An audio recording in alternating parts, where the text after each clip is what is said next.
नारद मतलब ज्ञान, जो हमें ज्ञान दे वही नारद है। और आज नारद जी के मन में विचार आया कि शिवदेव भगवान का प्राकट्य होना चाहिए और कैसे होगा।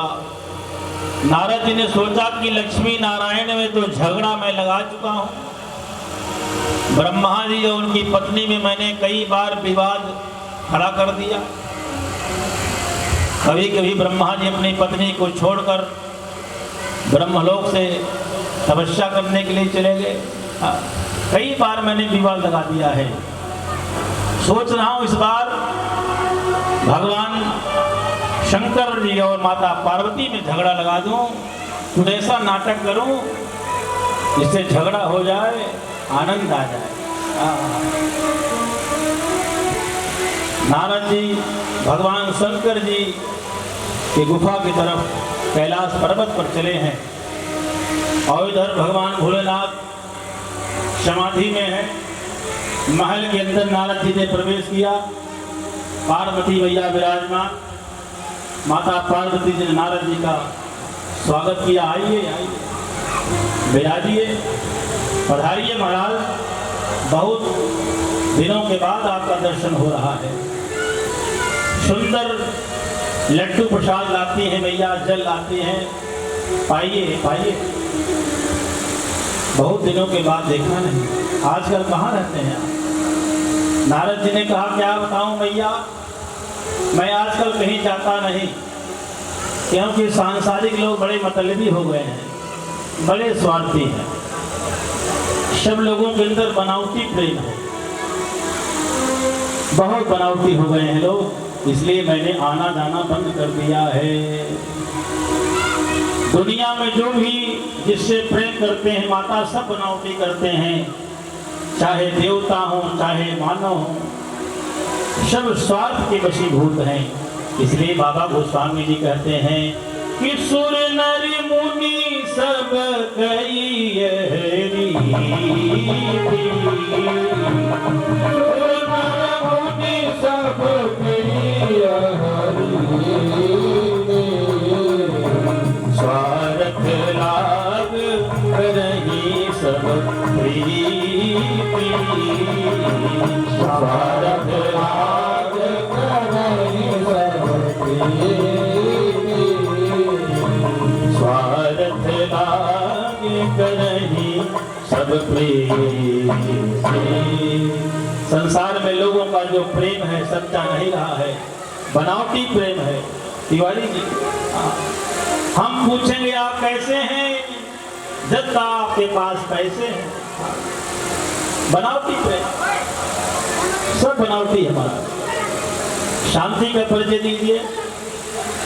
माता जी बैठ जाइए। छोटे छोटे बच्चे हैं, उनका स्वभाव है, बाल स्वभाव है, बानर बालक एक स्वभाव, बंदर और बालक का स्वभाव एक जैसा होता है। सुर नर मुनि सब की यह रीति, स्वार्थ लाग करें सब प्रीति।